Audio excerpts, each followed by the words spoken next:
Bab baru, bab 4 matematik pengguna percukaian. Percukaian, terdapat banyak jenis cukai.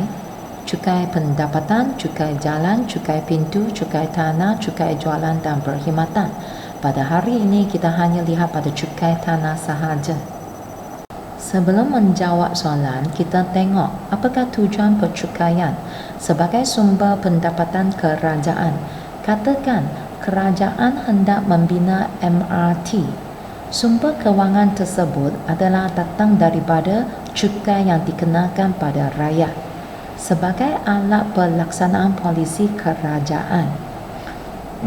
Saya ambil contoh cukai keuntungan harta tanah yang dikenakan pada sesetengah orang supaya mereka tidak membeli rumah secara keterlaluan sehingga menyebabkan orang lain pula tidak berpeluang memiliki rumah. Sebagai kewangan penjualan barangan atau perkhidmatan, kita tahu barangan seperti arak dan rokok merupakan yang merosakkan kesihatan badan. Dengan adanya cukai dapat mengurangkan pembelian rokok dan arak oleh rakyat sebagai alat kewangan untuk menstabilkan ekonomi. Kita ambil contoh pada masa sekarang, pandemik COVID-19 telah melanda negara kita menyebabkan ramai rakyat menghadapi masalah kewangan. Dengan ada cukai ini, kerajaan dapat memberikan bantuan dan mengurangkan beban rakyat. 4.1.1 menguraikan tujuan percukaian. Latihan kendiri 4.1a, muka surat 98, soalan 1. Apakah tujuan pencukaian? Soalan tahap 1, kita boleh tulis tujuan pencukaian yang saya sebut tadi, iaitu sebagai sumber pendapatan kerajaan, alat pelaksanaan polisi kerajaan, kawalan penjualan barangan atau perkhidmatan. Okey, dan last kali ialah alat kewangan untuk menstabilkan ekonomi. Kemudian kita lihat cukai tanah. Sekiranya anda ada tanah, anda perlu bayar cukai tanah. Apakah maksud anda ada tanah?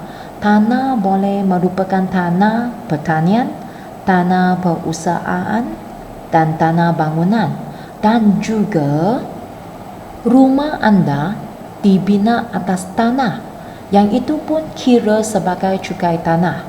Okey, tidak kira anda tinggal di rumah teres, flat, kondominium, apartmen. Kita tahu semua bangunan ini dibina atas tanah. Oleh itu, anda perlu bayar cukai tanah. Kita perlu bayar cukai tanah kepada pejabat tanah dan galian. Pejabat tanah dan galian akan menghantar bil kepada anda pada setiap tahun.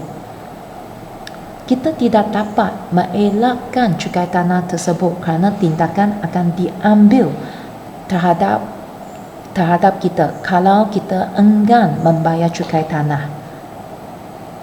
Soalan 2, 91.8 juta CKHT dikutip setakat 9 Julai.